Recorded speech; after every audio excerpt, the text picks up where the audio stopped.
গ্ৰহণ কৰো কিবা হেতু মোটালে ৰাখো অতি গোপন কথা আলোচনাৰ বাবে মতাল লোৱা মাত্ৰ প্ৰতিজ্ঞা কৰি কোৱা এই কথা যে তুমি তাৰ আগত কথা নকৰো বুলি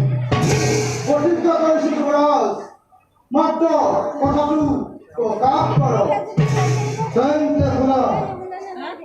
বীর কিংবা হত্যা করি তোমার প্রধান ফেরাবলি বটে আর দ্বিতীয়তে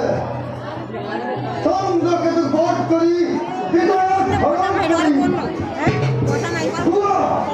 এই দুই কামত মোক সহায় করিব পাৰিব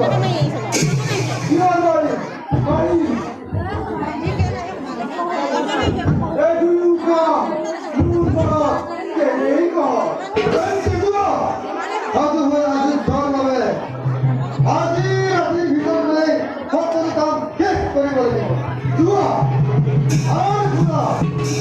এই কথা তোমাৰ মোৰ বাহিৰে আৰু কোনেও তাতে জানিব নোৱাৰিব যোৱা তেন্তে আহিলো এবাৰ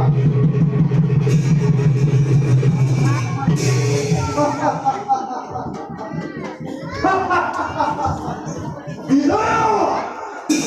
এই বর্তমান পুনরুদ্ধার করব হত্যা করি তোমার পিতা বন্দী করে হলেও এই বর্তমান লাভ পরিমাণ করি তোমার লাভ করা করি দয়ায় আপত্তি করে তেমনি তাই তো আমি করি কিয়া এই কাল মহারাজি কাল রূপী এই কাল মহারাজি কাল রূপী কারুর প্রতি নয় পিতা মাতা আজকে ধরত তাকে আজ দয়া করে তাকে আজ ক্ষমা করে মাত্র লাগে মুখ বিজয়া আজি মই বিজয়া লাভ করিলেই করি কি যে আনন্দ যুবরাজ প্রস্তুত হয়ে আইছো বলো একেই করি বয়স আক্রমণ হেতু বলা আজি ৰাতিৰ ভিতৰতে সকলো কাম শেষ কৰিব লাগিব